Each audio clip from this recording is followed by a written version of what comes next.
Olá, eu sou Ellen Lage, assistente social, especialista em saúde pública.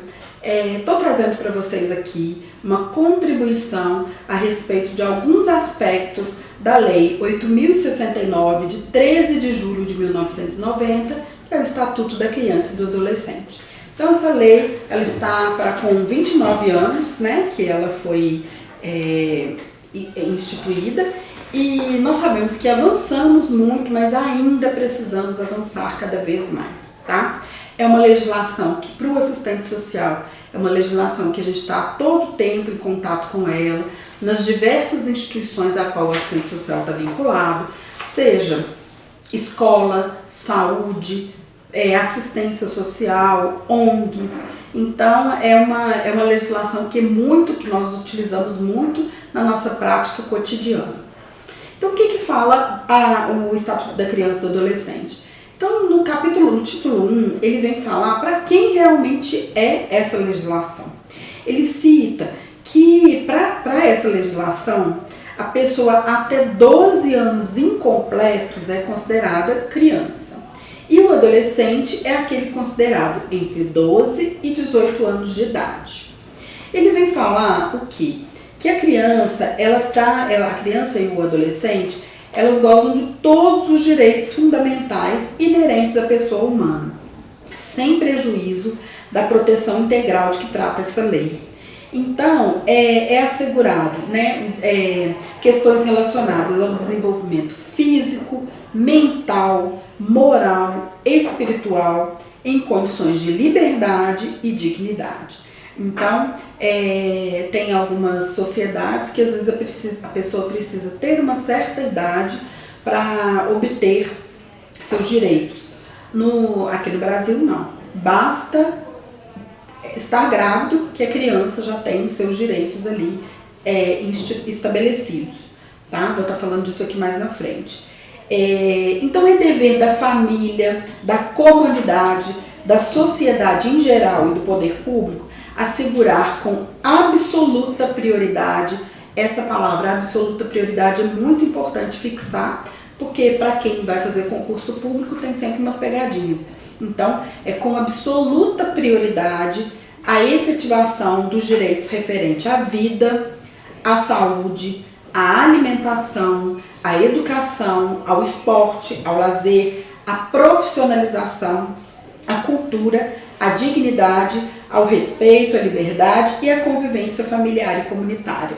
Então, é disso tudo, desses deveres todos da comunidade, da sociedade e do poder público, que vai tratar do Estatuto da Criança e do Adolescente, tá? Vai legislar sobre essas causas.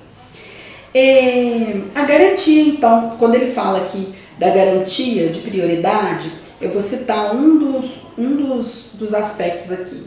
Então, a criança e ao adolescente é dada preferência na formulação e na execução das políticas sociais públicas. Então, se tiver que desenvolver alguma política social pública e que tenha que ser escolhido, né, a quem vai favorecer, a criança e o adolescente tem primazia, tem preferência na formulação dessas políticas, tá?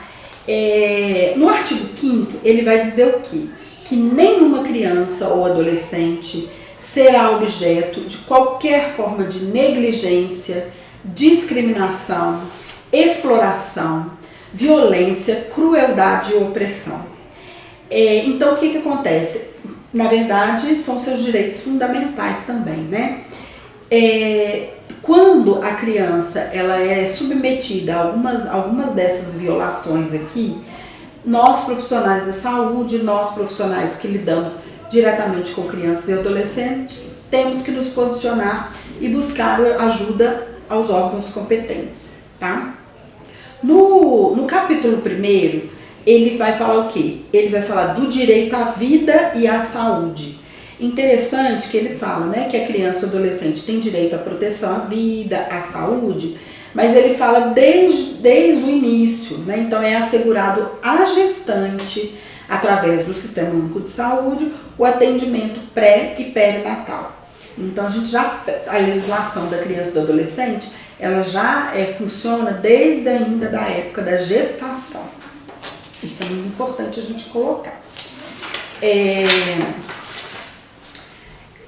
No artigo 12º, ele vai dizer o seguinte, que os estabelecimentos de atendimento à saúde devem proporcionar condições para permanência em tempo integral de um dos pais ou responsável nos casos de internação de criança ou adolescente. Então, tem uma criança ou um adolescente internado, a instituição é obrigada a criar condições para que um dos pais permaneça acompanhando a criança, tá?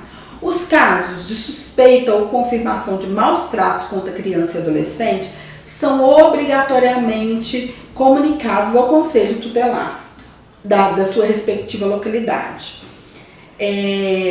Já nos casos das gestantes ou das mães que desejam, que manifestam interesse em entregar seus filhos para adoção, estes serão obrigatoriamente encaminhados à Justiça da Infância, e da Juventude.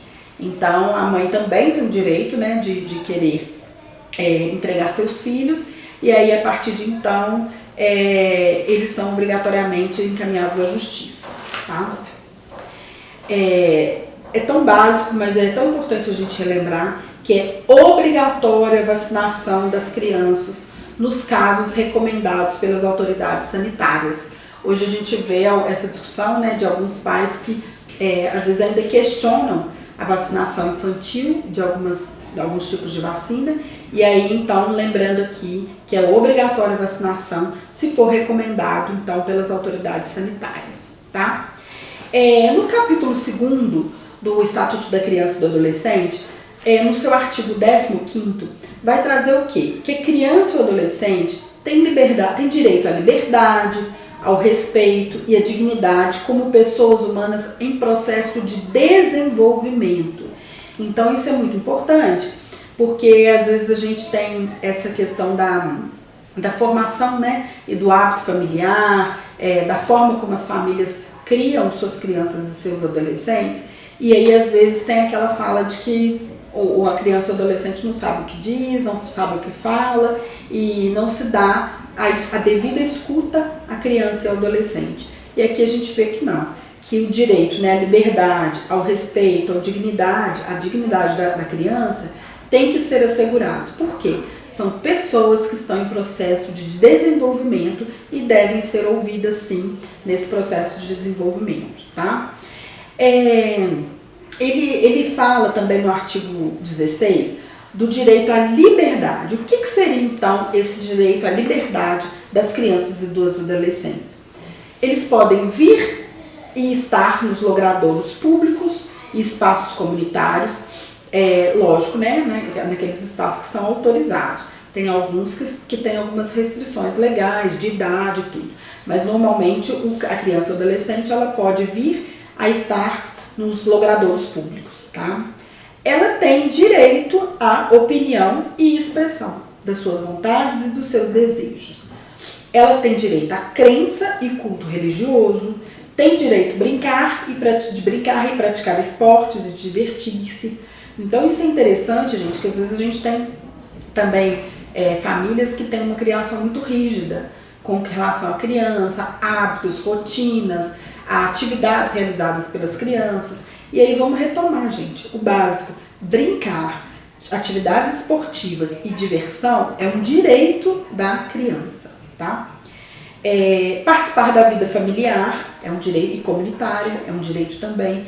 Participar da vida política na forma da lei. Nós tivemos aqui recentemente em Belo Horizonte a conferência municipal dos direitos da criança e do adolescente, e a gente teve as pré-conferências, a gente teve as discussões que eram realizadas com as crianças e os adolescentes para eles trazerem a opinião deles política nos rumos da política voltada para a criança e o adolescente, tá? E eles também têm o direito de buscar refúgio, auxílio e orientação. Então, eu citei aqui o início do Estatuto da Criança e do Adolescente, O Estatuto da Criança e do Adolescente, ele é muito grande. É uma legislação que não vai dar pra gente falar de toda, né, ela aqui, mas já fica a dica então de alguns aspectos aqui que eu levantei. Vou falar agora no próximo vídeo, né, do direito à convivência familiar e comunitária, mas é imprescindível que para a sua atualização profissional e para as suas chances de aumentar numa aprovação em concurso público, que você leia, sublinhe o Estatuto do Adolescente para você fixar as matérias que são aqui apresentadas. Combinado? Então, muito obrigada pela sua atenção e até o próximo vídeo.